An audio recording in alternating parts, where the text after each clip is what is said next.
All praises to Yahweh, Wa Yahweh Shai, double honors to the elders, and big shout outs to the sincere Akim all around the world. And today I wanted to talk about the whole situation with police brutality, and the police is getting away with killing other Jakes because the police think they can get away with it.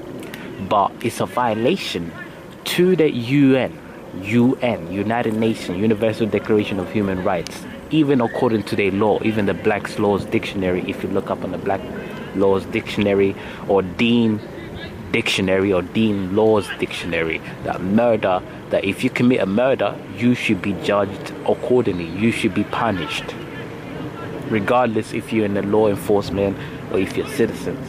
And especially if you're just killing an innocent person who has never done anything to you or never really threatened you, then you should be judged accordingly. It's justice. It's just that you should be judged accordingly to your actions, whether it's a good deed or bad deed, whether it's a bad actions or whether it's you did something bad. According to your own law, you should be judged accordingly. When the kingdom gets established, everything will be in righteousness. And this chess grandmaster said it, that United States need to get messed up, because he said it. In addition, he said, what goes around comes around. United States needs to get wiped out. That's what Bobby Fischer said it, the chess grandmaster.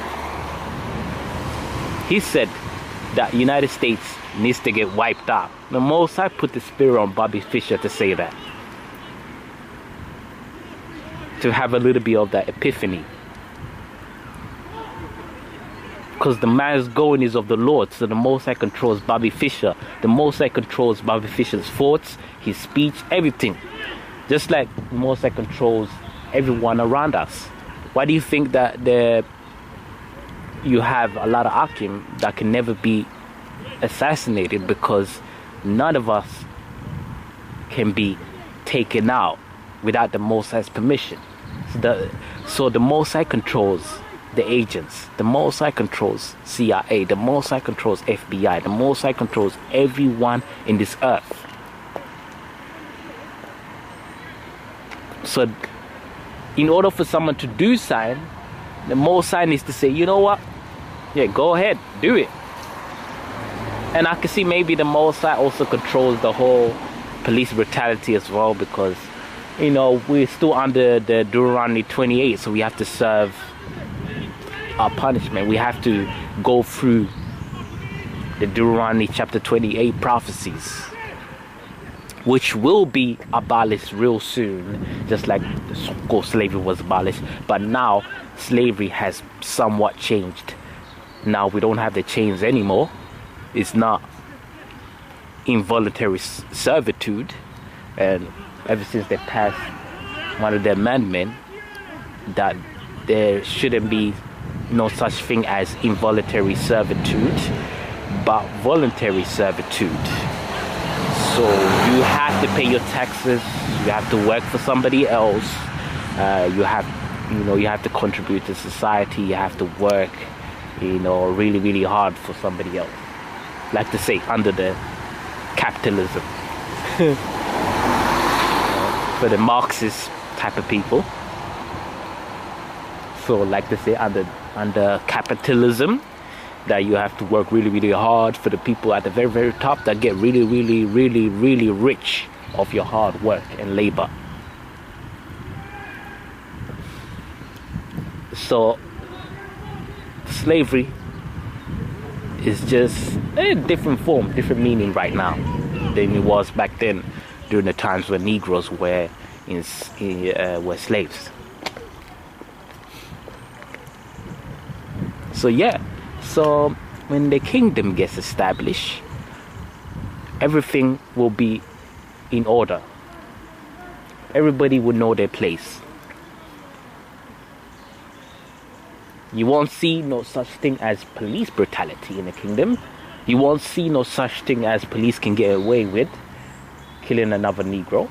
You won't see no evil and nefarious acts of any of the Edomites.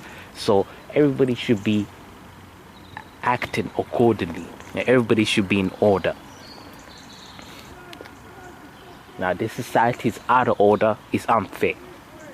It's unfair because, you know, you still have people suffering all around the world. You still have one of the superpower countries still invading other countries and mobilizing and colonizing other countries and draining the resources in the big continent of Africa. Also, South America has been drained of the resources. And if you look at it, I remember the situation where Obama wanted to establish some sort of relationship with Cuba. And you know, Cuba, the total GDP of Cuba is around $1 billion.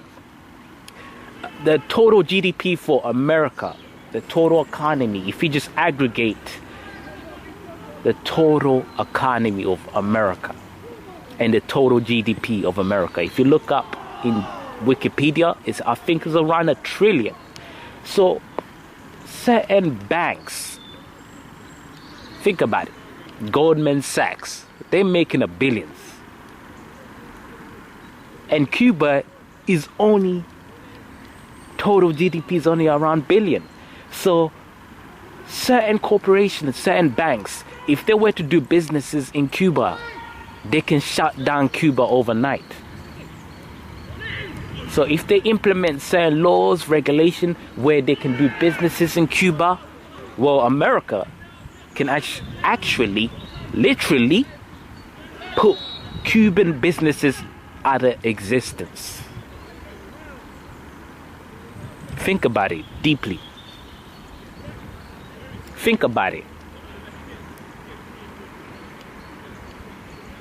Because America has one of the most advanced, you know, technology and army. Not to say that they are more advanced than the armies of Russia, but I'm just saying, compared to Cuba, America with its economy, total GDP, and the amount of money that banks make and corporation, they can put businesses out of existence in Cuba, I'm telling you. Just like they had the power to exploit and to colonize the resources in Africa and South America. If you do your research, because you got to realize there's a lot of resources that are being developed. There's a lot of, you know, things such as coca leaf around around Peru and the borders of, I think, Brazil or Peru, Slovakia, but I think Peru. Yeah, around Peru. See, so if you look at like coca leaf, all those resources, the people at the farmers, they are not getting sufficient amount of pay because the military and the government within Peru are somewhat corrupted, and they can get easily influenced by intergovernmental countries, superpower nations, superpower, you know, countries like America. Just like my country that I was born in, the country that I was born in, because Jake is scattered among all nations. So I was born in Africa, in Uganda, and the president is even influenced by the British royal family, Museveni. He's influenced by the British royal family. They tell him what to do. So the whole situation with the so-called civil war, tribal war, if you look at the whole Rwandan genocide, you got to realize the underlying elements to why those wars happen and who's behind it and who's pulling the strings.